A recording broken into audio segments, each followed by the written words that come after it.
శ్రీకాకుళం జిల్లాలో భారీ వర్షాలు రైతన్నలను కోలుకోలేని దెబ్బతీశాయి. ఈదురుగాలులతో కూడిన భారీ వర్షం కురవడంతో పంటలు తీవ్రంగా దెబ్బతిన్నాయి. వరి పంట నీట మునిగింది. అరటి, మొక్కజొన్న పంటలు దెబ్బతిన్నాయి. బంగాళాఖాతంలో ఏర్పడిన వాయుగుండం కారణంగా శ్రీకాకుళం జిల్లా అతలాకుతలమైంది. నాగావళి, వంశధార, మహేంద్రతనయ, బహుదా నదులు ఉప్పొంగాయి. దీంతో జిల్లాను వరద చుట్టుముట్టింది. ఒడిశాలో కురిసిన భారీ వర్షాలకు వంశధార నది ఉగ్రరూపం దాల్చింది. నదీ పరివాహక ప్రాంతాల్లో ఉన్న మండలాల పరిధిలోని పంటలు కూడా నీట మునిగాయి. ఇక చాలా చోట్ల కాలువలకు గండ్లు పడ్డాయి.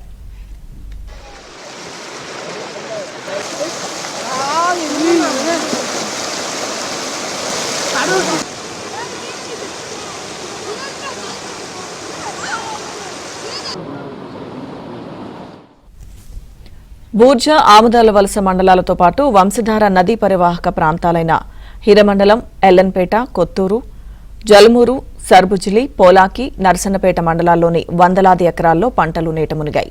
17 మండలాల పరిధిలో 8,690 ఎకరాల వరి పంట నీట మునిగినట్లు అధికారులు ప్రాథమికంగా అంచనా వేశారు. పంట నష్టానికి సంబంధించిన పూర్తి వివరాలు పంపించాలని రాష్ట్ర ప్రభుత్వం అధికారులను ఆదేశించింది.